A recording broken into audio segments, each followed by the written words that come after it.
Muy buenos días a todos de nuevo. Mi nombre es Hilda Serralde y una vez más les doy la más cordial bienvenida al último webinar de esta serie. Como siempre, les agradecemos a todos y a cada uno de ustedes el tiempo que van a dedicar a este espacio. Y bueno, pues el tema el día de hoy es evaluación objetiva del desempeño a cargo de Antonio Nader. Él es consultor asociado senior de la firma Reading Consultants.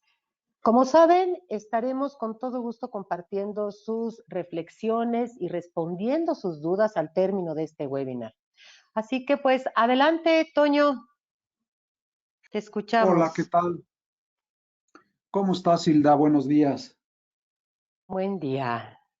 Muchas gracias por presentarme y les doy la bienvenida a esta sesión que estaré manejando el día de hoy sobre el tema de la evaluación objetiva del desempeño. Siempre este tema de la evaluación genera emociones particulares y sin duda mucha ansiedad tanto en la persona que evalúa como en la persona que es evaluada. Solo hace falta recordar a modo de ejemplo lo que cada uno de nosotros vivía cuando era estudiante desde la educación básica, como el presentarnos ante un examen siempre provocaba cierta ansiedad. Yo todavía recuerdo cuando presenté mi examen de admisión para la UNAM y lo que provocaba en términos precisamente en mí y sobre todo la espera del resultado, en fin, todo esto es parte de lo que estaremos manejando el día de hoy y considerando precisamente cómo provoca ansiedad el hecho de ser evaluado. Uno necesita también tener en consideración algunos aspectos vinculados con el tema, porque no es raro que la persona que vamos a evaluar tenga una percepción de sí mismo que no corresponde a la realidad. La percepción que tiene la persona a la que vamos a evaluar con relación a su propio nivel de compromiso y con relación a sus resultados, posiblemente no sea del todo objetiva. Y es ahí donde la evaluación del desempeño agrega valor para que la persona evaluada pueda identificar con mayor claridad aquellos aspectos que necesita mejorar. Pero debemos considerar algo importante vinculado precisamente con la evaluación. Y vuelvo a compartir con ustedes una frase de Nietzsche que dice: ¿cuánta verdad acerca de ti mismo estás dispuesto a soportar? Si se dan cuenta, Nietzsche en la frase dice soportar. No dice cuánta verdad acerca de ti mismo estás dispuesto a conocer, dice a soportar. Y es que en ocasiones enfrentarnos a la realidad, enfrentarnos a la verdad es doloroso. Y uno tiene que tomar en consideración precisamente este tema en particular. La persona a la que vamos a evaluar, necesitamos primero ponerla en condiciones para que esté dispuesto a recibir información objetiva acerca de su desempeño. Y debemos tener en cuenta que en ocasiones, por supuesto no siempre, pero en ocasiones, el hecho de brindar información objetiva acerca de la conducta y sobre todo del impacto de la conducta en términos de resultados puede ser difícil de ser aceptado. Entonces, es necesario tomar esto en consideración, prepararnos y preparar a la persona que vamos a evaluar para que esté precisamente en la apertura necesaria que hace falta para mirar los resultados logrados. Ahora, sabemos que en las organizaciones hoy día, como se aplican diferentes herramientas para los procesos de selección de personal, y la verdad es que nos encontramos también como cada día hay personas que están mejor preparadas. No es raro descubrir que en las organizaciones hay talento. Frecuentemente nos encontramos con personas realmente talentosas colaborando, trabajando dentro de una organización. No todas las personas, pero cada día hay con mayor frecuencia gente talentosa en la organización o en las organizaciones.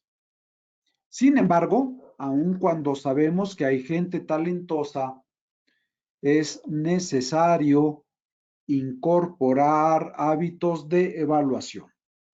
Aun cuando la gente está trabajando, dando lo mejor que tiene, desempeñándose con un esfuerzo particular, siempre será necesario incorporar dentro de las prácticas en la organización hábitos de evaluación.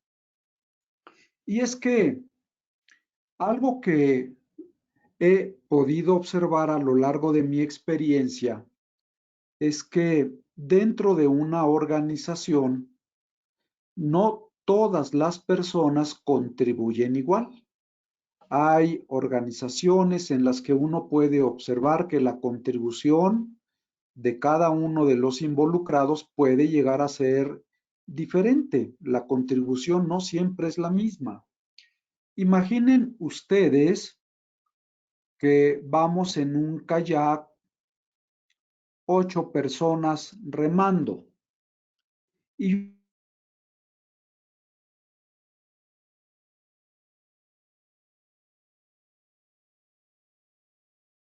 más fuerza. Sin embargo, no sería raro descubrir que en el kayak unos reman con mayor energía que otros, no todos con la misma energía. Y eso ocurre con mucha frecuencia dentro de una organización, como la contribución de cada persona no siempre es la misma. Ahora, cuando algo como esto ocurre y no se evalúa el desempeño y no se evalúa la contribución de cada quien, es posible que exista un sentimiento de desigualdad.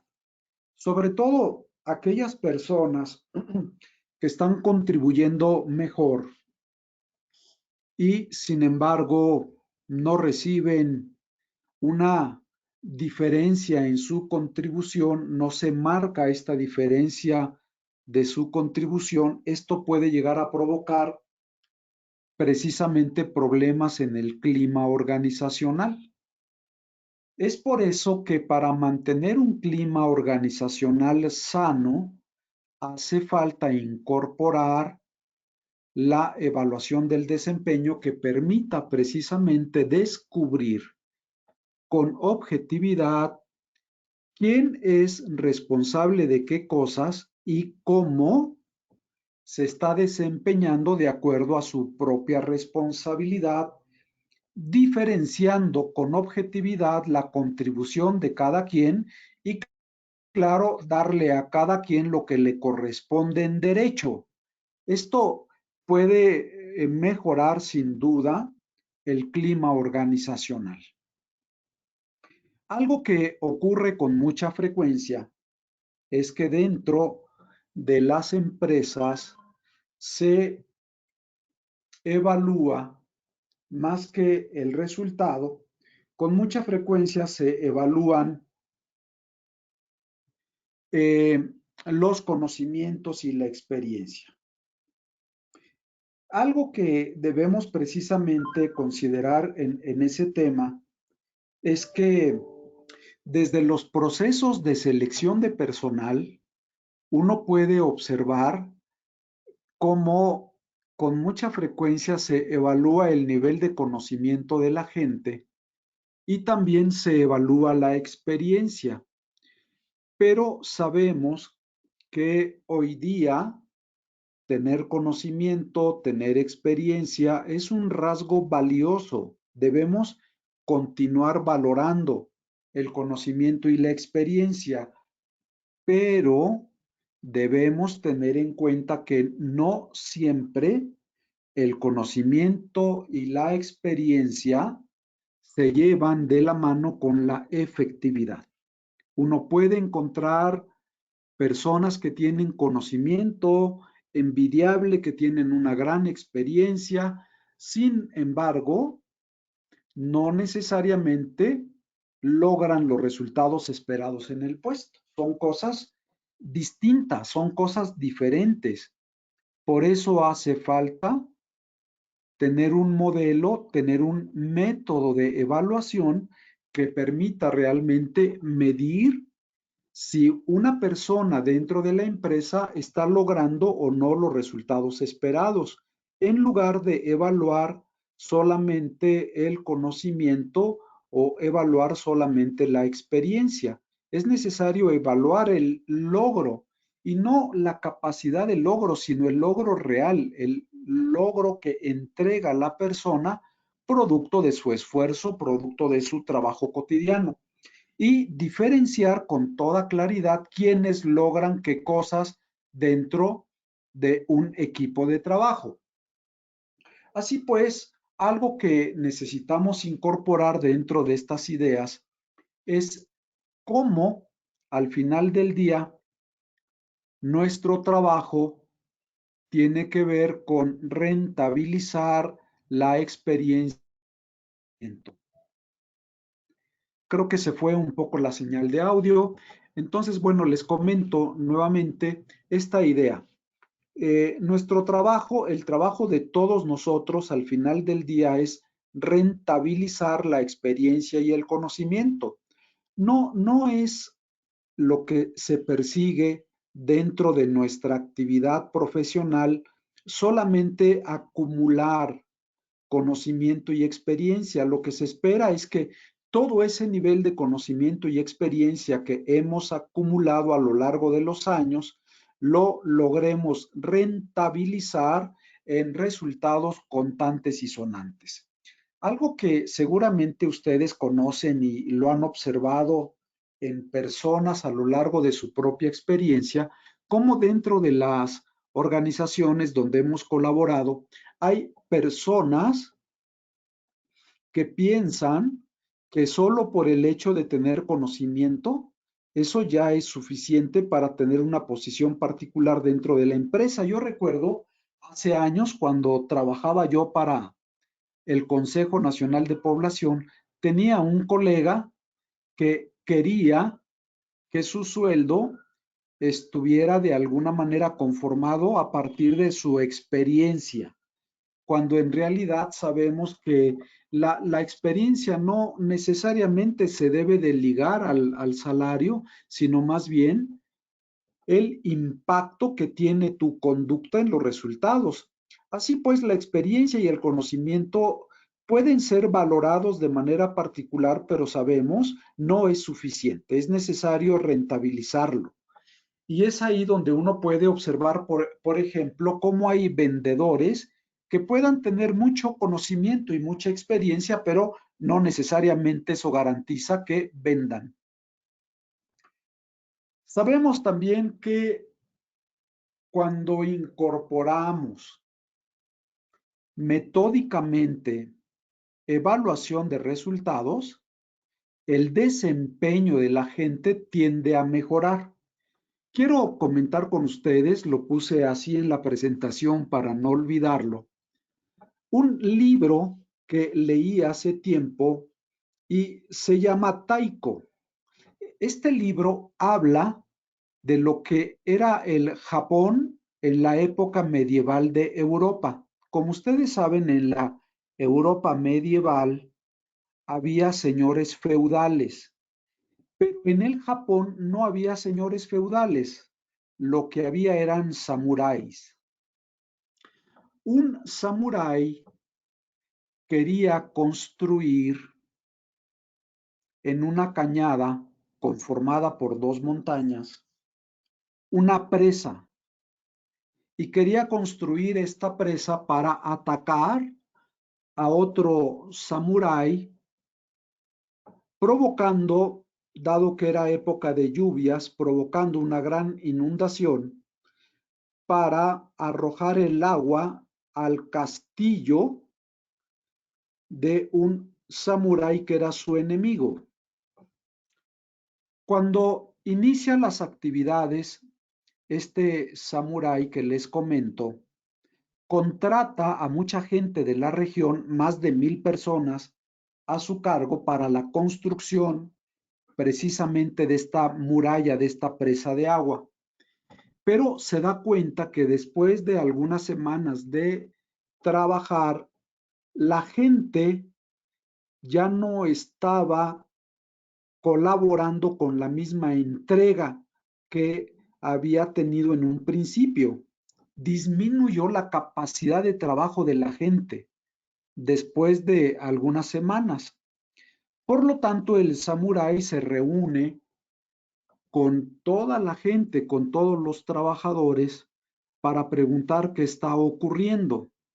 Y uno de los trabajadores, y que además era representante de la fuerza de trabajo, comentó que estaban muy preocupados porque no sabían qué iba a ocurrir si no lograba el samurái vencer a su enemigo. Si tú no vences a tu enemigo, a nosotros, ¿quién nos va a pagar? Decía este hombre. Entonces el samurái le recordó que no hay nada más importante que el honor y que él había dado su palabra de hacer el pago. Y si lo estaban cuestionando de esa manera, estaban cuestionando el honor. Y como ustedes saben, para un japonés eso es vital.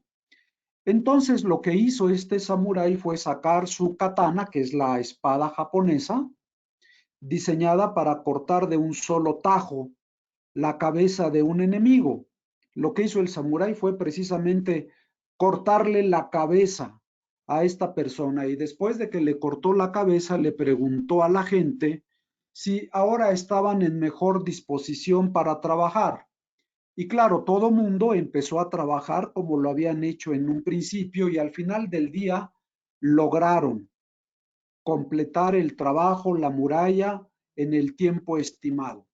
Cuando el ser humano es altamente exigido, tiende a trabajar de manera diferente, se mejoran los resultados. Por supuesto, esto que estoy comentando sería como de mal gusto hoy día andar dentro de la planta o en las oficinas portando una katanas. Es como de mal gusto. Entonces, solo he querido usarlo como un ejemplo para tener en cuenta cómo precisamente cuando la gente es exigida, aumenta su capacidad de desempeño. Es por eso que la evaluación puede servir para mejorar la productividad. Sabemos que cuando hay falta de evaluación, cuando la evaluación no se lleva a cabo de manera periódica, se puede llegar a producir pasividad como la que observó el samurái con la gente que trabajaba con él. Es importante tener en consideración cómo llevar a cabo evaluación periódicamente con método, con ritmo, impulsa no solo los resultados, sino también impulsa el crecimiento de la gente.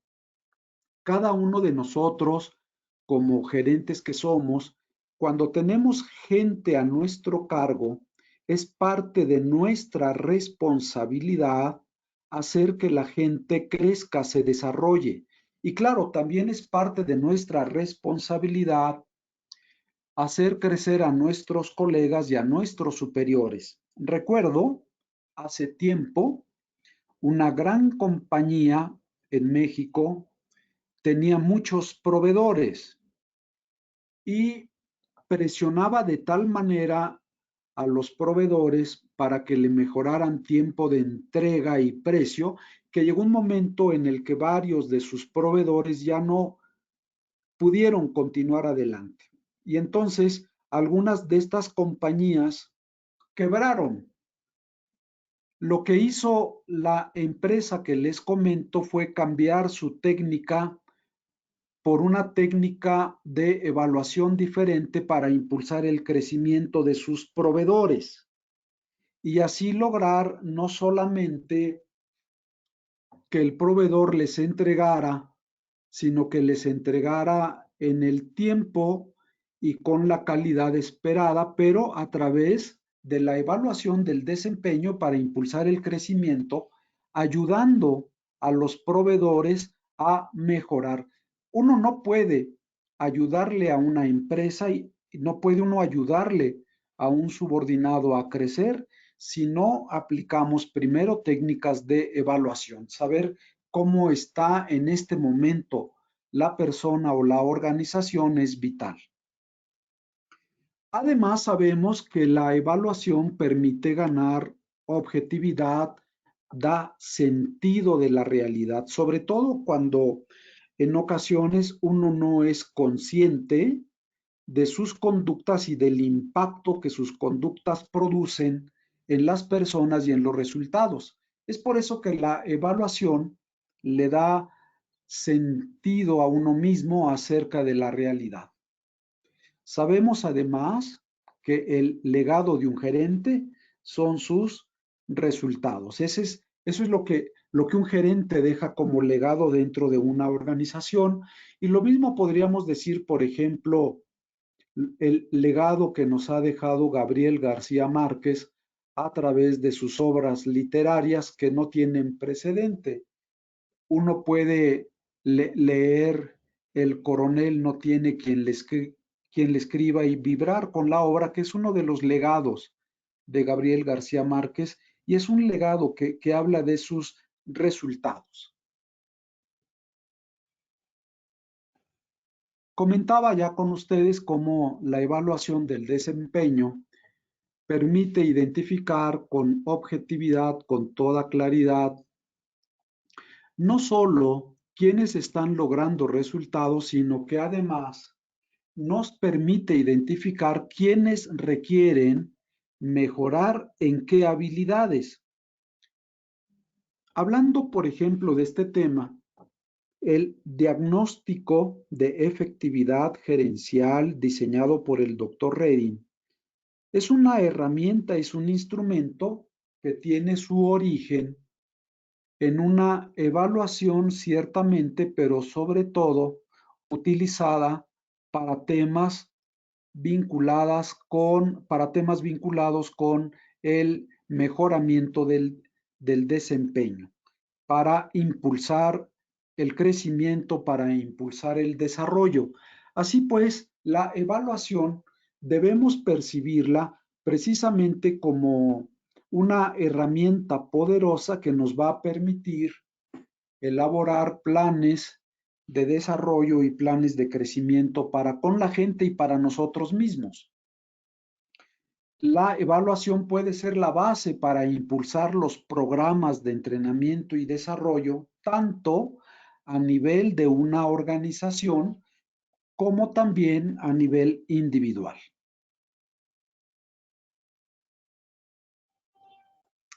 Una vez que evaluamos, sabemos hacia dónde dirigir el esfuerzo para mejorar el desarrollo, el crecimiento de la gente. Y además sabemos que es más rentable enseñar a la gente a usar lo que ya sabe que enseñarle cosas nuevas. Pero la evaluación del desempeño nos puede dar información muy útil acerca de las habilidades o competencias que la persona tiene y en las cuales podríamos trabajar para seguir fortaleciendo precisamente su crecimiento. Algo que he comentado ya con ustedes es precisamente cómo el legado de un gerente tiene que ver más con el impacto logrado que solo con el esfuerzo o solo con el nivel de conocimiento. Mucha gente frecuentemente comenta, no entiendo bien por qué mi jefe me tiene en una situación en la que yo no creo que me estén dando el reconocimiento que merezco porque yo doy lo mejor que tengo. Estoy realmente comprometido con la organización y estoy haciendo mi máximo esfuerzo. Es posible que una persona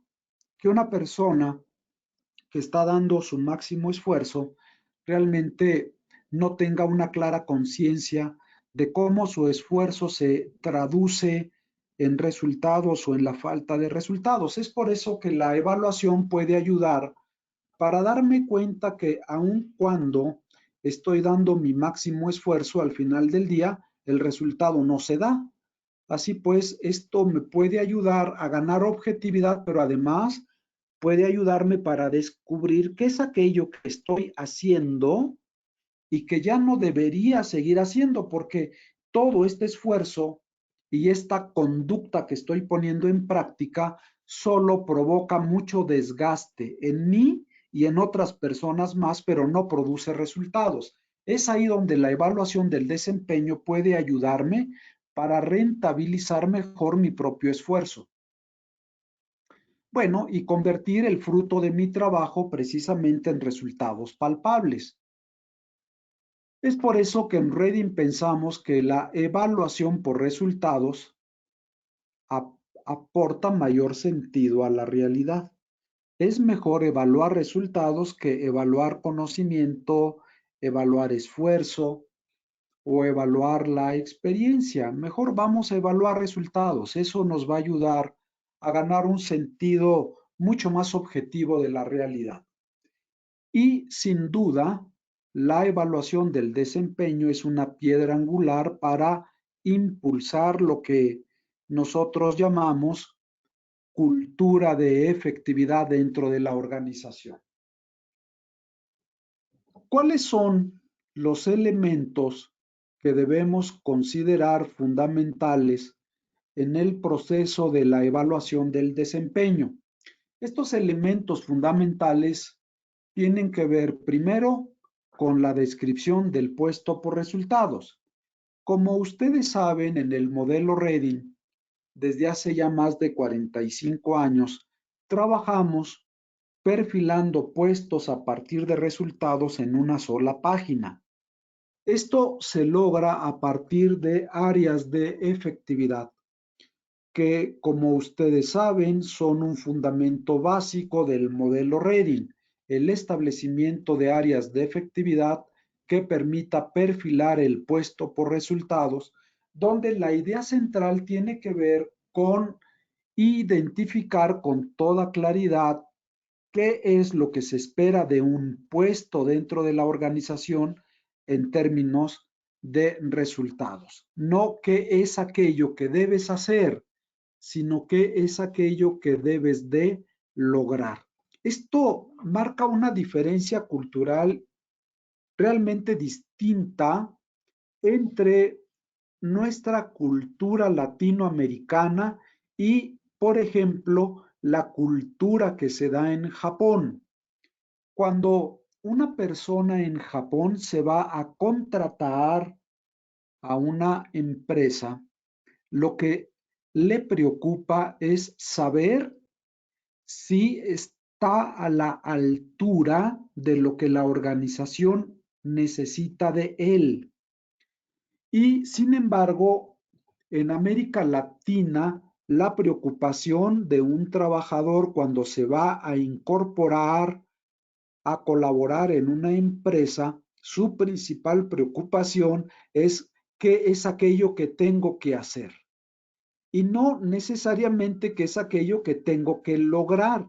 La preocupación tiene que ver con lo que tengo que hacer. Nosotros en Reading trabajamos de manera particular para ayudar a cambiar esta forma de pensar, para empezar a ver mi puesto no en términos de las actividades que debo llevar a cabo, sino ver mi puesto en términos de los resultados que estoy comprometido a lograr. Una vez que se describe el puesto por resultados, se trabaja con la fijación participativa de objetivos. Este es un fundamento también fundamental dentro del modelo Reading. Nosotros pensamos que es necesario tener objetivos que se puedan medir, que se puedan graficar, pero que además, cuando llegue el momento de fijar objetivos, se haga de manera participativa, donde debe estar involucrado sobre todo el responsable del logro de ese resultado en particular. Cuando los objetivos no se fijan de manera participativa, no se consigue el mismo nivel de compromiso. Por eso es tan importante que la fijación de objetivos se haga de manera participativa, para que una vez que se cuenta con objetivos claros, se tenga un plan gerencial que me ayude a concebir qué conductas son las que me van realmente a llevar a lograr esos objetivos que he planteado. Una vez que ya tengo mi plan gerencial, es necesario reportar periódicamente resultados. Esto tenerlo ya como una parte fundamental dentro de la cultura, dentro de la organización. Y una vez que se reportan resultados, tengo que ver qué es aquello que logré y también qué es aquello que no logré, para tener mayor claridad acerca de qué conductas necesito cambiar para lograr resultados con menos esfuerzo, tanto menos esfuerzo mío como del propio equipo de trabajo. Y claro, hace falta tener en cuenta el reconocimiento al desempeño. Hay algo que siempre es necesario tener en cuenta, y es que con mucha frecuencia uno piensa que el reconocimiento al desempeño siempre tiene que ser desempeño de carácter económico, y no necesariamente es así. Hace algún tiempo, en una organización, impulsaron precisamente un sistema de reconocimiento que no estaba basado en el reconocimiento económico. Lo que hacían, por ejemplo, era a aquel gerente que había logrado resultados destacados, le pedían que llevara a la planta a su esposa y a sus hijos. Y en la planta, a su esposa y a sus hijos les hacían un recorrido para demostrar cómo, gracias al esfuerzo de este gerente, habían logrado estos productos, habían logrado mejorar en la calidad, en los tiempos de entrega. Y la gente decía, mira, tu papá, gracias a tu papá, hemos logrado esto, esto y esto. Y gracias al esfuerzo que ha venido haciendo y a sus resultados, hemos logrado esto, esto y esto. Y ve cómo está la línea de producción, y ve cómo está la planta, y ve cómo está todo en orden y limpio. Todo esto es gracias a lo que tu papá ha venido haciendo o a lo que ha venido haciendo tu esposo. Cómo el reconocimiento del desempeño puede tener diferentes características y no necesariamente solo verlo en la parte económica. Yo creo que esto es algo importante que debemos empezar a impulsar y que nos va a permitir precisamente pues mejorar hasta el clima dentro de la organización. Comentaba con ustedes cómo el primer paso o el primer elemento vinculado con el tema de la evaluación es la descripción del puesto por resultados, es decir, áreas de efectividad, que como ustedes saben, hay algunas reglas, hay reglas para establecer las áreas de efectividad. No voy a comentarlas ahora, ya lo hemos visto en otras ocasiones, solo poner un ejemplo y recordar con ustedes cómo podríamos perfilar el puesto de un gerente de producción a partir de áreas de efectividad. Estas son las áreas de efectividad de un gerente de producción. Nivel de producción, costo de producción, calidad del producto terminado, y cada área de efectividad debe tener cuando menos un método de medición que se debe expresar con el signo de número, con el signo de pesos, con porcentaje. Se deben expresar de tal manera que deben ser medibles. Si un método de medición no se puede graficar, no nos sirve como método de medición. Entonces, tengo el área de efectividad, por ejemplo, nivel de producción y el método de medición, número de piezas por día. Cuando ya tengo el método de medición claramente definido, solamente necesito incorporar dos cosas más: cantidad y tiempo. Y al momento de incorporarle cantidad y tiempo al método de medición, estoy en condiciones precisamente de presentar un objetivo. Vean el área de efectividad, nivel de producción, el método de medición, número de piezas por día. Incorporo cantidad y tiempo y ya quedó aquí. 2,500 piezas diarias durante 2020. Ese es uno de los objetivos del gerente de producción. Como ustedes pueden ver, cada una de las áreas de efectividad de este gerente de producción tiene sus objetivos SMART claramente planteados, claramente definidos. Ahí están ya los objetivos. Y lo que se evalúa a través del desempeño está vinculado precisamente con el logro de los objetivos. Este gerente se compromete con la organización a lograr 2,500 piezas diarias durante el 2020. ¿Qué ocurre si no logra las 2,500 piezas diarias? Pues lo que ocurre es que el resultado no se está consiguiendo, no está el resultado. Es posible que el gerente dé lo mejor que puede dar, con el mayor compromiso, con su mayor entrega, pero si no logra los objetivos, lo que nosotros estamos evaluando es precisamente si se logra o si no se logra el objetivo. Habrá que señalar con toda claridad si el número se logró o si el número no se logró. Y esto con cada una de las diferentes áreas de efectividad, como por ejemplo también el costo de producción. No se trata solo de lograr el número de piezas por día, sino también de lograr que el costo de producción esté dentro del presupuesto. Cuando se tienen objetivos claros, la evaluación del desempeño se puede hacer con mucha mayor claridad. Pero además de evaluar el desempeño, podemos evaluar si las estrategias que se han llevado a cabo junto con las acciones clave están dando los dividendos necesarios o no. Por eso es tan importante que cuando se evalúa el desempeño, se tenga en consideración lo que el gerente ha estado haciendo para lograr ese resultado.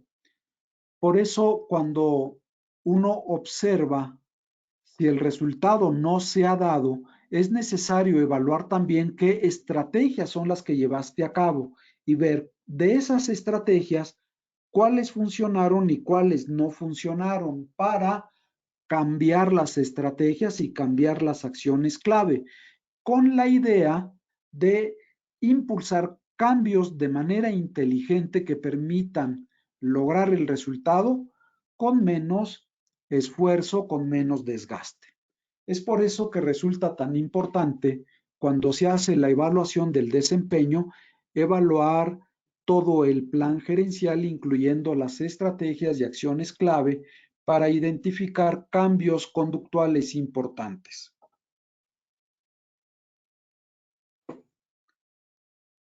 Cuando evaluamos el desempeño, uno puede entonces evaluar el logro de los objetivos y podríamos evaluar el logro en términos, por ejemplo, de estos niveles de desempeño.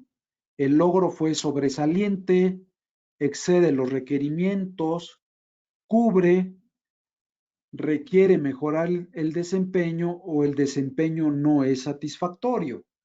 Entonces, con base en esto, uno podría evaluar en qué nivel de desempeño está el logro del objetivo para que con base en esto se impulsen cambios importantes para mejorar.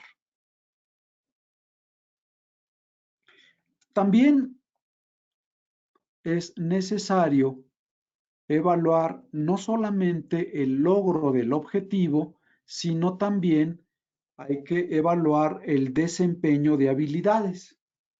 Aquí, a modo de ejemplo, tengo algunas competencias transversales que podemos evaluar. Por ejemplo, la persona que estamos evaluando tiene una clara orientación a resultados y podemos evaluar si requiere dirección, si la persona es hábil, es autónoma, es un modelo a seguir y poner algunas observaciones.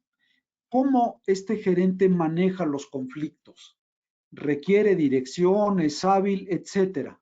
Uno puede identificar en el puesto de cada gerente cuáles son aquellas habilidades o competencias transversales que vale la pena evaluar para a partir de esta evaluación impulsar precisamente un mejor desempeño, para que los planes de crecimiento, para que los planes de desarrollo estén basados precisamente primero en una evaluación del desempeño. Ahora, esto habla de las competencias transversales, pero también podemos evaluar las competencias profesionales propias de cada puesto.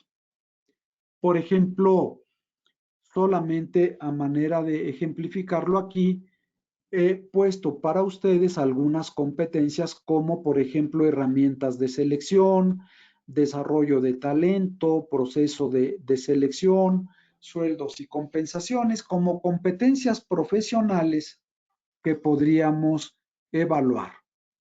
Y a partir de esto, saber cuál es el estado o en qué estado se encuentra este gerente en este momento. Ahora, hay algo que debemos de considerar como el siguiente paso después de la evaluación del desempeño, que es el entrenamiento requerido. Y bueno, solo aquí también en forma de ejemplo tengo algunas características o algunos diferentes tipos de entrenamiento que podríamos considerar para mejorar el nivel de desempeño. Uno podría ver, por ejemplo, que si quiero ayudarle a esta persona a mejorar, necesito impulsar, por ejemplo, manejo de conflictos. Entonces, igual habría que mandarlo a algún tipo de entrenamiento vivencial de manejo de conflictos. Y es mejor que tengamos una fecha para que esta persona asista a algún tipo de entrenamiento sobre comunicación efectiva, sobre manejo de proyectos, trabajo en equipo, en fin, lo que uno descubra como producto de la evaluación del desempeño. Pero siempre es mejor tener dentro del plan las fechas para saber realmente cuándo voy a incorporar a esta persona o cuando yo mismo me voy a incorporar para mejorar en algunas de estas competencias. Cuando vamos a evaluar el desempeño de una persona, debemos de considerar si la persona está lista en este momento para la evaluación. Y es que con mucha frecuencia nos vamos a encontrar con una gran rigidez. Cuando hacemos una autoevaluación de nuestro propio desempeño, también debemos de considerar nuestro propio grado de rigidez. Vuelvo al tema inicial, cuánta verdad acerca de mí mismo estoy dispuesto a soportar, sobre todo si voy a hacer una autoevaluación de mi desempeño. Y es que cuando hay una gran rigidez, seguramente no están dadas las condiciones para que la evaluación del desempeño tenga el impacto necesario. Sabemos que cuando una persona está con una alta rigidez, para empezar hay una deficiente percepción de la realidad. Una cosa es la realidad y otra totalmente diferente es lo que yo percibo de la realidad. La rigidez no permite ver la realidad con objetividad. Es ahí donde hace falta precisamente impulsar flexibilidad, disminuir la rigidez para preparar mejor a la persona o prepararnos mejor nosotros mismos para llevar a cabo una evaluación del desempeño. La propia evaluación objetiva mejora la capacidad de percepción. Así pues, una estrategia para disminuir la rigidez es la propia evaluación, pero depende de cómo se maneje la evaluación que se pueda realmente lograr una disminución de la rigidez. Si hacemos evaluación del desempeño objetiva viendo los números, eso ayuda mucho más a ganar objetividad, sobre todo cuando hay una disposición para ayudarle a la persona a mejorar sus resultados. Todo esto puede ayudar a disminuir la rigidez. En el modelo Reading, nosotros ayudamos a disminuir la rigidez a través de nuestras propias técnicas, a través de nuestras estrategias vivenciales de entrenamiento que tienen que ver con el proceso de descongelamiento, ayudar a ganar conciencia acerca de uno mismo, de la propia conducta y de lo que esta conducta refleja en los resultados. Eso ayuda muchísimo. Ahora, cuando llevamos a cabo la evaluación, no es nada extraño que nos enfrentemos ante los mecanismos de defensa y evidentemente cómo los mecanismos de defensa no necesariamente ayudan a ver la realidad con objetividad. Aquí vemos que una persona ve 6 y la otra persona ve 9.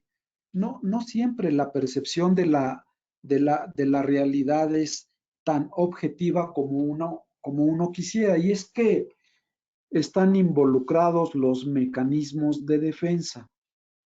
Por eso es tan importante considerar mecanismos de defensa cuando llevamos a cabo la evaluación del desempeño. Nosotros en Reading frecuentemente trabajamos primero, antes de llevar a cabo una evaluación del desempeño, trabajamos un poco con el tema de los mecanismos de defensa, ayudando a los participantes, a los involucrados, a mirar con un poco más de objetividad la realidad.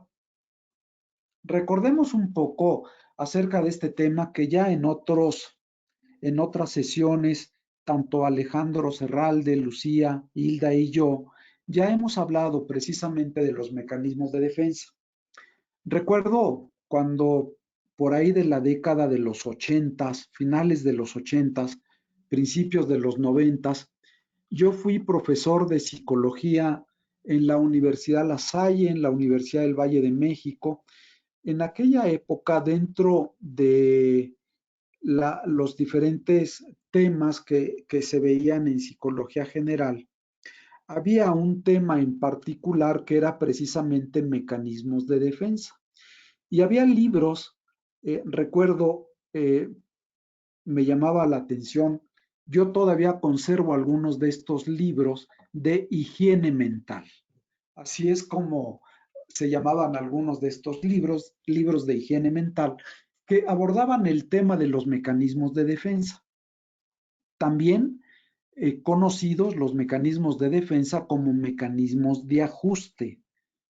Lo que hay atrás de esto es que cuando un ser humano tiene que enfrentarse ante una realidad y la realidad es difícil, si uno como ser humano no tiene mecanismos de defensa, es posible que se pierda la salud mental, se pierde el equilibrio psicológico.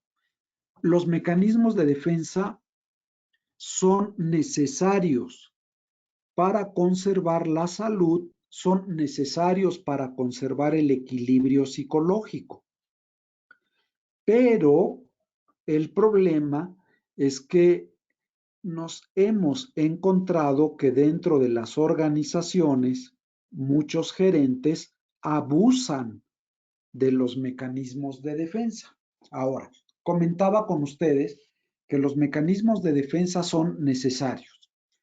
Cuando uno se enfrenta a una realidad que es muy difícil, si no tenemos mecanismos de defensa, vamos a perder el equilibrio psicológico. Imagínate, por ejemplo, que se recibe una noticia terrible. Hubo una explosión de un tanque de gas en la colonia del Valle.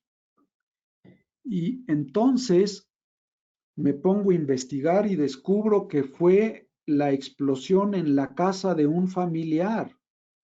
Y entonces le hablo a otros familiares por teléfono para informarles. Oye, la casa de Fernando explotó, el tanque estacionario explotó. Cuando esto lo comento con un familiar, no es raro que el familiar de Fernando tenga que poner en práctica mecanismos de defensa para enfrentarse ante una realidad como esta. De otra manera se pierde la salud psicológica. Sabemos que los mecanismos de defensa distorsionan la realidad. Sabemos que son necesarios para conservar la salud mental. Los mecanismos de defensa viven en el inconsciente del ser humano, pero debemos tener en cuenta que frecuentemente los gerentes abusan de los mecanismos de defensa. Uno de los mecanismos de defensa que utilizamos con mayor frecuencia es negar la realidad. Igual, y yo me veo al espejo y no necesariamente estoy listo para ver lo que se refleja del espejo. Nuevamente, cuánta verdad acerca de mí mismo estoy dispuesto a soportar. Es ahí donde los mecanismos de defensa juegan un papel importante. Cuando un ser humano se enfrenta ante una situación terrible, ante una situación muy dura, el primer mecanismo de defensa que suele utilizarse es la negación de la realidad. Es que no puede ser, no lo puedo creer, es que no es posible. ¿Cómo negar la realidad forma parte de uno de los mecanismos de defensa o mecanismos de ajuste que los gerentes ponemos en práctica con mayor frecuencia? Sabemos que son necesarios, pero tenemos que realmente llevar de la parte inconsciente a la parte consciente los mecanismos de defensa para darme cuenta en qué momento realmente estoy dejando de ver la realidad con toda objetividad. Por eso, evaluar el desempeño con números ayuda a percibir la realidad de manera objetiva, para no tener este mecanismo de defensa que niegue la realidad. Si yo me había comprometido a vender 8 y solamente vendí 4, pues queda claro que el número me ayuda a ver la realidad. Y aunque tenga los mecanismos de defensa como una parte importante de mi ser, estoy haciendo un esfuerzo y un trabajo particular para observar la realidad con mayor objetividad. Negar la realidad es algo que surge del inconsciente y por eso Si yo voy a evaluar el desempeño de otras personas, ayudar con los números puede sustituir precisamente la negación. Sabemos que los mecanismos de defensa son muchísimos. Si uno revisa en los libros de psicología general, hay un gran número de diferentes mecanismos de defensa. Aquí solamente he puesto 3 de ellos que son los que se ponen en práctica con mayor frecuencia. Negar la realidad o la proyección, la racionalización. Como ustedes saben, proyectar o proyectarse, lo que quiere decir es que aquello que me cuesta tanto trabajo de ver en mí, lo veo con mucha facilidad en otros. Por eso, en términos psicoanalíticos, se habla de te estás proyectando, cuando estás dando a conocer características propias de ti a través de lo que dices o a través de tu comportamiento. La racionalización tiene que ver con buscar explicaciones lógicas que distorsionan la realidad. Estas explicaciones lógicas, por ejemplo, lo que dice un estudiante cuando no obtiene la calificación que quería obtener después de un examen de matemáticas, diciendo que lo que pasa es que esos problemas estaban trucados. O cuando dice un alumno después de un examen de historia, lo que pasa es que las preguntas que nos hizo el maestro eran preguntas que no necesariamente venían en el temario y buscando siempre una explicación lógica para salir mejor librado en lugar de ver la realidad con toda objetividad. Cuando uno escucha personas que son, por ejemplo, aficionados al fútbol y que practicaron el deporte, pero que llegan a comentar, yo fácilmente hubiera estado como centro delantero en un equipo de la primera división si no me hubiera lastimado la rodilla. Esto es parte de lo que implica propiamente buscar una explicación lógica en lugar de ver la realidad con toda objetividad. Aquí hay algunas reflexiones que pueden ayudarnos para vincular esto a la evaluación del desempeño. Cuando hemos evaluado, por ejemplo, el desempeño de nuestros subordinados, podría ser de gran utilidad invitarlos a reflexionar sobre algunos aspectos. Aquí hay solo algunas ideas que podría uno plantear, por ejemplo, cuán efectivo soy ahora. Esto puede ser para los subordinados, pero también para uno mismo. Preguntarme si deseo ser más efectivo, cuál es mi contribución potencial contra mi contribución real, qué debo cambiar para ser más efectivo, cómo puedo contribuir a la efectividad de mis superiores, de mis colegas, de mis subordinados. Y claro, una pregunta que resulta muy ácida, ¿debería cambiarme de puesto? Esto son solo algunas reflexiones que pueden ser de gran ayuda después de que se ha hecho una evaluación objetiva del desempeño. Bueno, ahora me gustaría que vayan concretando algunas preguntas que pudieran tener después de que he compartido con ustedes algunas de estas ideas y solo pues invitarlos también a considerar nuestros talleres virtuales. Ya hemos comentado con ustedes que dada esta nueva fórmula de trabajo que tenemos, producto de la realidad que estamos viviendo, Redin ha puesto a disposición de todos clientes, usuarios, de nuestros amigos, diferentes talleres virtuales. Si ustedes quieren mayor información, por favor, búsquenos, contáctenos para mandarles más información acerca de los talleres virtuales que tenemos programados a lo largo de los meses que quedan del año y de la misma manera los webinarios que ya tenemos también programados para lo que resta de este año. Vamos a invitarlos a participar para los siguientes meses en estos webinars que tenemos ya programados para los meses que nos quedan a partir de septiembre. Toda esta información, como ustedes saben, es accesible para todos ustedes y ahora, con mucho gusto, voy a estar totalmente abierto para ver si tienen alguna pregunta acerca de pues esto que he compartido y va a estar con nosotros, van a estar con nosotros mis colegas también para dar respuesta a las diferentes preguntas. ¿Hay preguntas que tengas ya por ahí registradas, Hilda? Listo, Toño, mil gracias, muy interesante. Mira, Andrés Baez nos dice, gracias Andrés, dice, en mi organización han implementado una evaluación cada año y en los últimos 3 años he quedado en un cuadrante que lo denominan como una persona con valor para la empresa, pero son los mismos años en que han prometido mejoras y solo ponen pretextos.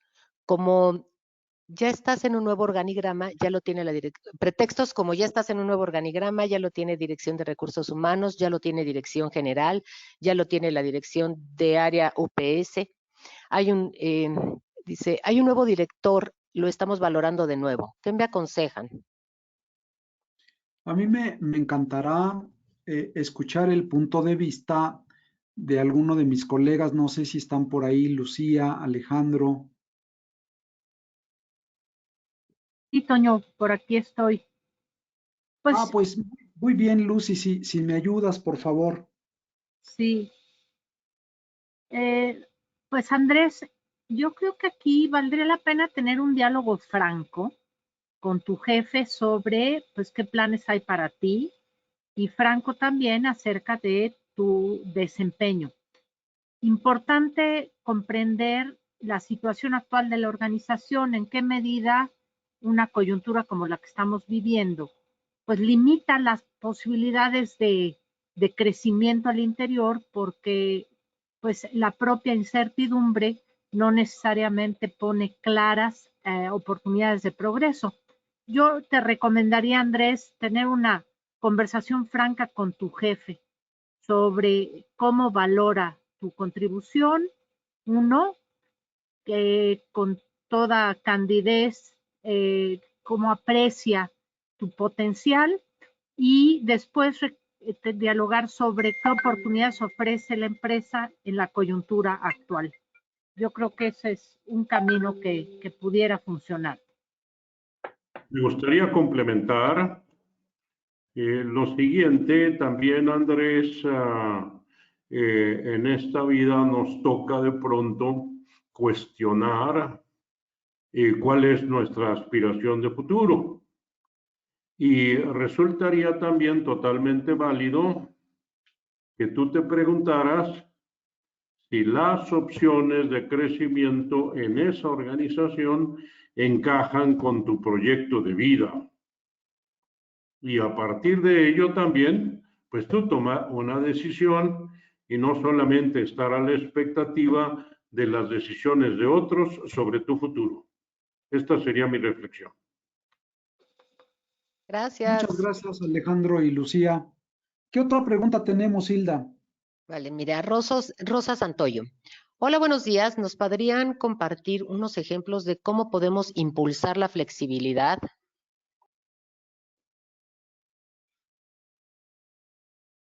Con mucho gusto, nuevamente, si Lucía y Alejandro nos ayudan con esta pregunta.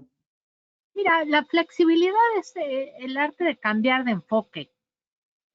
Cada vez que medimos o reconocemos que no hemos logrado el resultado esperado, ahí hay la ocasión para intentar un camino distinto.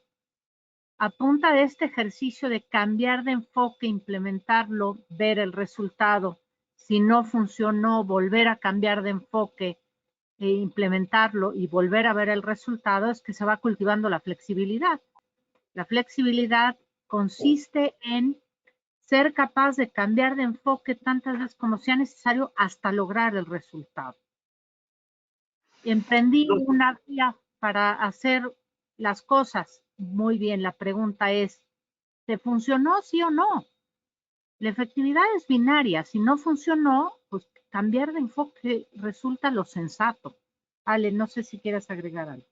Sí, el doctor Redin adoptó dos expresiones para impulsar la flexibilidad, y estas son: ¿qué es lo que debo dejar de hacer? Y la otra, ¿qué es lo que debiera yo empezar a hacer? Aplicando esto con disciplina, automáticamente se estimula esto que Lucy bien ha expresado como el arte de escoger opciones. Gracias. Héctor Hernández dice, ¿cómo manejar la retroalimentación con personal altamente sensible, Toño? Es todo un tema. Yo creo que el proceso de retroalimentación abarca un tema en sí mismo completo como para organizar toda una charla sobre el proceso de la retroalimentación. Pero en el modelo Redin sabemos que hay como algunas reglas importantes para dar retroalimentación y también para recibir la retroalimentación. Y entre otras cosas, es mejor que la retroalimentación sea inmediata y oportuna. Uno no puede retroalimentar después de que han pasado varios meses. Entonces, inmediata y oportuna es una característica. Y otra que resulta fundamental es basada en hechos, no en términos de lo que yo creo o de lo que yo pienso o lo que a mí me parece, sino que la retroalimentación se debe basar en hechos. Por eso, en el modelo Redin regularmente procuramos ejemplos y pedirle a la persona que recibe la retroalimentación que esté realmente dispuesta a escuchar, para que no se defienda, para que no ponga en práctica mecanismos de defensa. Algo que es muy de nosotros en el modelo Redin es dime más y dame un ejemplo. Digamos, son las palabras que surgen de la persona que recibe la retroalimentación, pero son solo, digamos, ahora algunas de las ideas que quiero compartir con ustedes. No sé si recuerdan, hace 8 días, Alejandro comentaba con todos nosotros acerca de la ventana de Johari, que precisamente son fundamentos básicos que debemos de considerar, Rosa, para el tema de la retroalimentación. No sé, Alejandro, Lucía, si ustedes quieran agregar algo más. Con gusto. Permíteme, Lucy, una señal que podemos recoger en un proceso de retroalimentación está ligada a si lo que estamos diciendo ha provocado alguna emoción. Y para ello, pues ciertamente quien está dando la retroalimentación debiera estar atento para que pues esa emoción sea totalmente un punto de verificación de que hemos llegado a tocar un punto sensible en la evaluación, pero también, como bien ha señalado Toño, estar atentos a que no vaya a haber exceso de emoción que sea justamente una manifestación de mecanismos de defensa.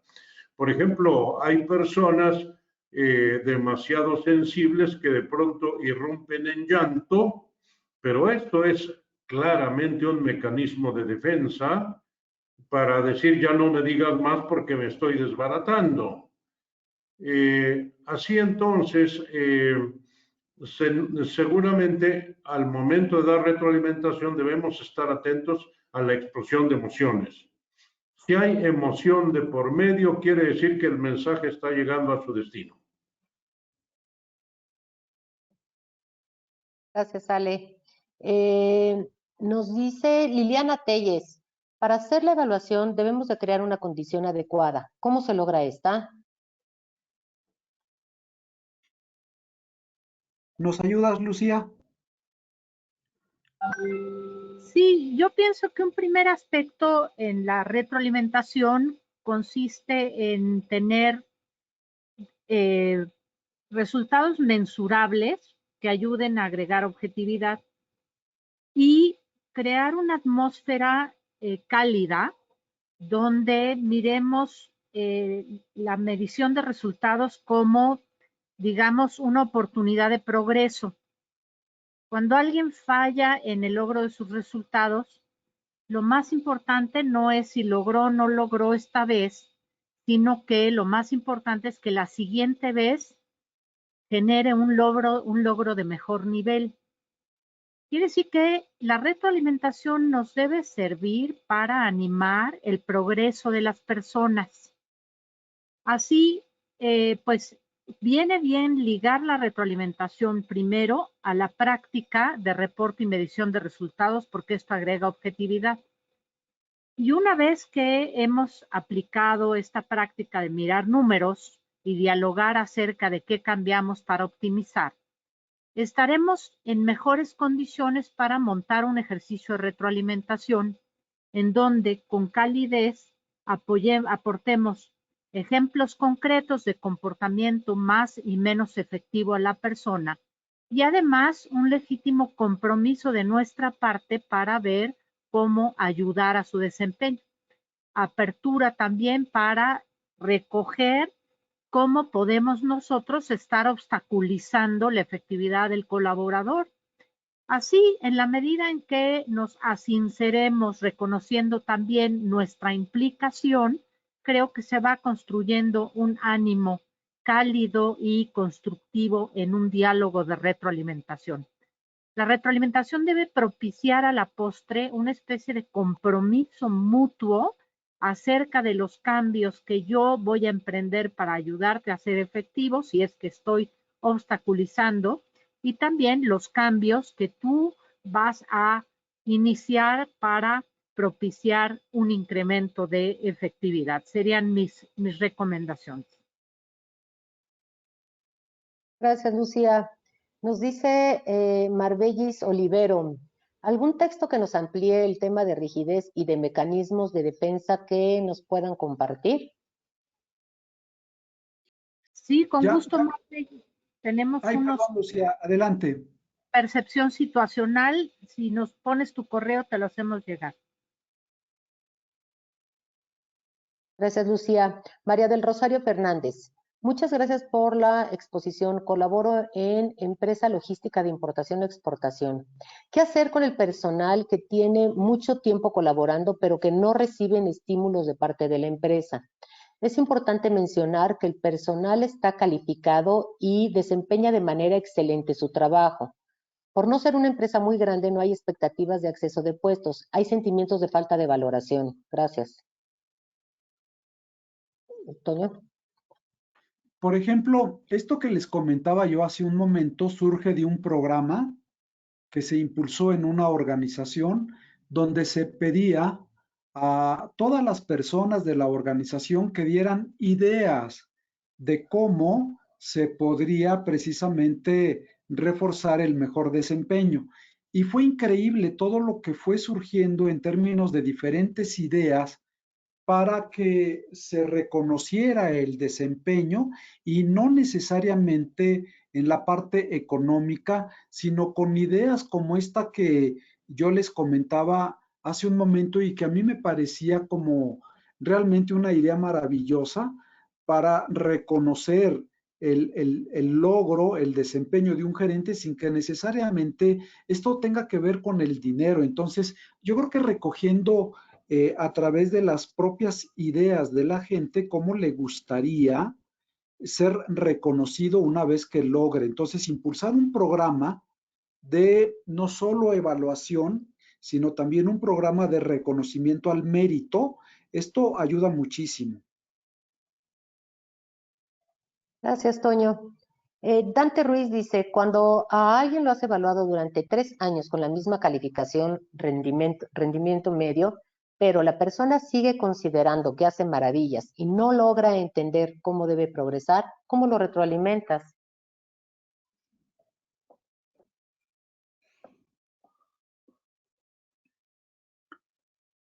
Alex, ¿nos ayudas?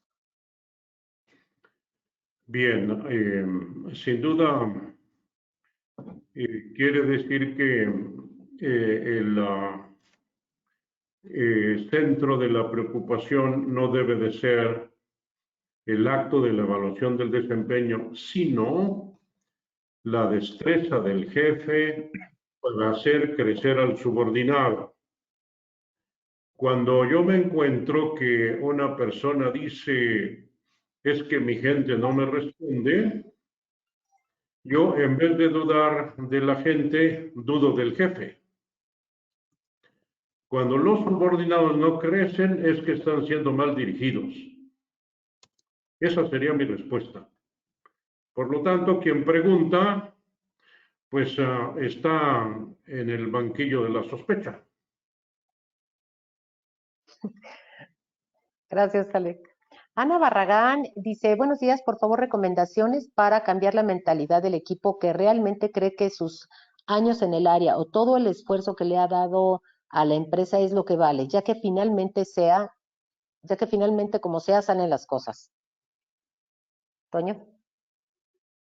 Pues hemos estado comentando cómo llevar a cabo la evaluación del desempeño como parte de una cultura de efectividad, desde perfilar el puesto a partir de resultados y tener forma no solo de medir si se logró o no se logró el número, sino además asociar todo esto con el tema del crecimiento y del desarrollo, ayuda muchísimo. Y tener en cuenta también algo que resulta fundamental. Mi desarrollo, mi crecimiento depende de mí, depende sobre todo de mi propio esfuerzo, no necesariamente de la organización ni tampoco de mi jefe.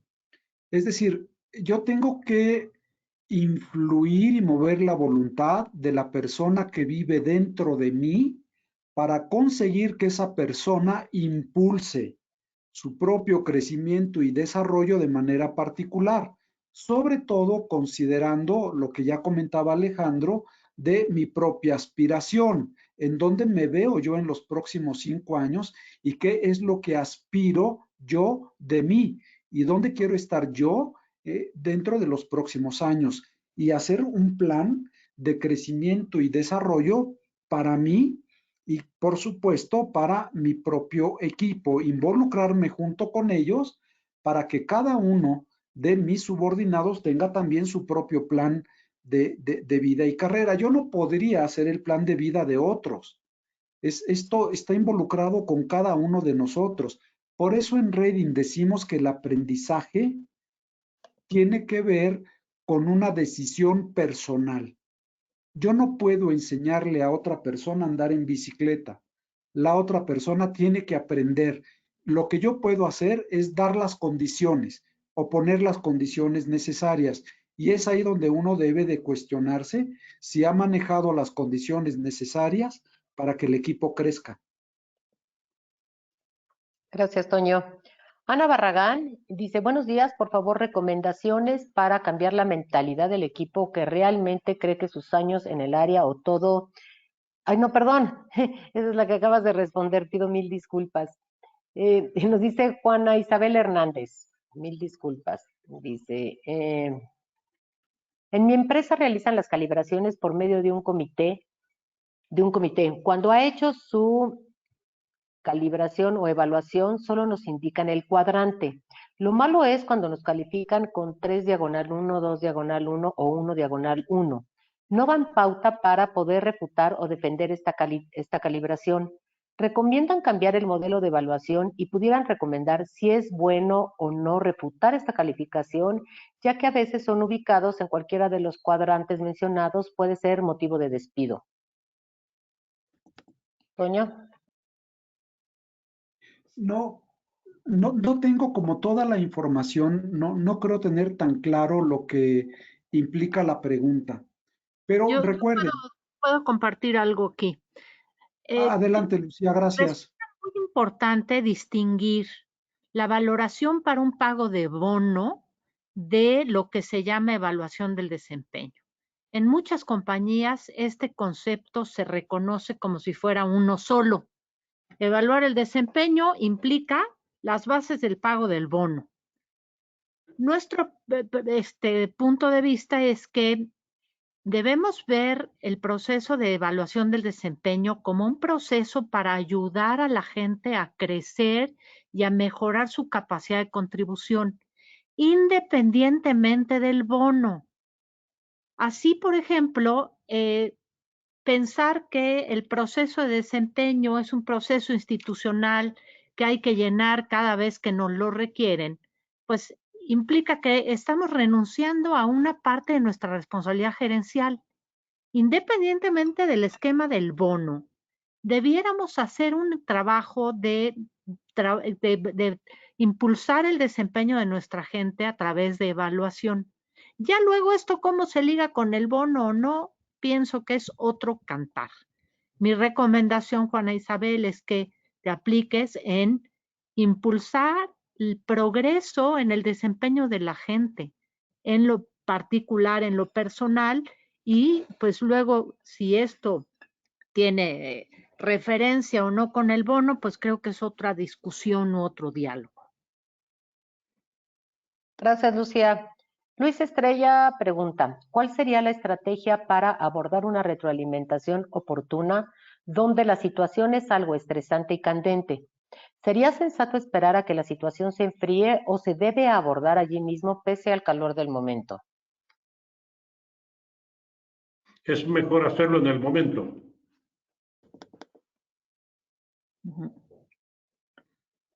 Gracias, Ale.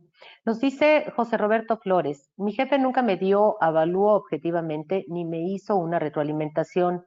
Ahora, año y medio después, dice que no cumple el 100% con los objetivos y que pasa desde hace varios meses, pero nunca se preocupó en decirme que estaba bien o que estaba mal o que tenía que mejorar.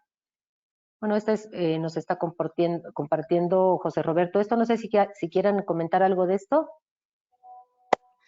Cambia de jefe. Gracias, Ale. Hola Gaby, Gabriela Beltrán dice, ¿podrían compartirnos los libros que recomendaron y la presentación? Sí, claro, los vamos a compartir, los libros y la presentación, por supuesto. José Roberto nos dice, ¿cómo hacerles saber que son necesarias las evaluaciones, pero mucho más la retroalimentación? Pues no hace falta comentar que son necesarias, lo que hay que empezar es a hacerlas. Si yo tengo un equipo subordinado, independientemente del esquema de la empresa, empezar a medir resultados y empezar a retroalimentar a la gente. Esto no se necesita hablar de los conceptos, se necesita hacer. Gracias, Lucía. Nancy Rosales dice, hola Antonio, buen día. ¿Pudieras dar algunos ejemplos o tips de tipos de reconocimiento de desempeño que pudieran hacerse para una compañía de consultoría cuando no pueden hacerse de índole monetario? Yo recuerdo, por ejemplo, que daban en esta organización, por ejemplo, también un reconocimiento particular hacia el logro, por ejemplo, dando algunos días de descanso o apoyando, por ejemplo, a los hijos de los trabajadores. Es decir, sé que tu hijo tiene problemas con las matemáticas, yo soy ingeniero, una forma de reconocer tu desempeño es ayudarte con esta parte de lo que implica darle clases a tu hijo sobre algunos temas de álgebra, de geometría, en fin. Entonces, por ejemplo, una forma a través de la cual había un reconocimiento particular hacia el desempeño era ayudarle también a algunos de los integrantes del equipo con mis propios conocimientos a temas educativos en el seno de la familia. Entonces, este tipo de cosas son las que creo que pueden ayudar de manera particular. Pero ya comentaba yo, vale la pena impulsar un programa de ideas dentro de la propia organización y eso va ayudando a surgir como diferentes mecanismos a través de los cuales encontrar un reconocimiento distinto. Gracias, Toño. Tenemos las dos últimas preguntas. Mira, nos dice José Luis Hernández, ¿qué sucede si un colaborador destaca en su evaluación al menos 3 veces seguidas, pero después comienza a disminuir el empuje que tiene?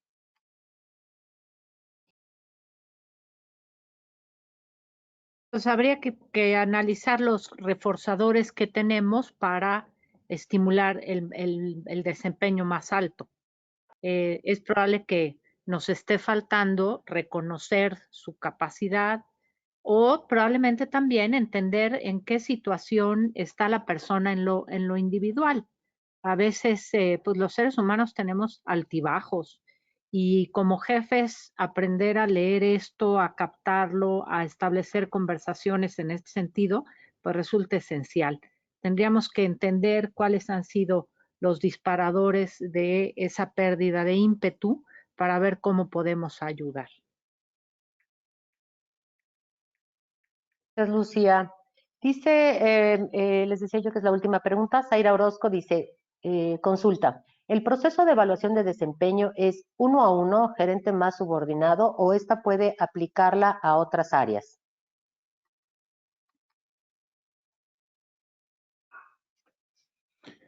Es mejor que cuando se hace la evaluación del desempeño sea con el equipo gerencial natural reunido, es decir, el superior y su tramo de control, todo el equipo reunido haciendo la evaluación del desempeño. Y se inicia la evaluación del desempeño regularmente con la cabeza del equipo. Es el primero que presenta sus propios resultados. Muchas gracias, Toño. Pues son todas las preguntas. No sé si quieran decir algo o agradecemos. Pues solamente agradecerle al auditorio haber estado con nosotros una vez más y recordarles que tenemos ya las fechas para los siguientes webinars. Ojalá y puedan acompañarnos. Estaremos en la mejor disposición de seguir precisamente ofreciendo este apoyo particular a todos nuestros amigos. Así que bueno, les agradezco mucho su compañía, haber estado con nosotros y nos vemos próximamente en septiembre con el siguiente webinar. Buenos días, hasta pronto. Hasta Gracias, pronto. hasta luego. Ay, Gracias, hasta Ale, luego. gracias, Lucy.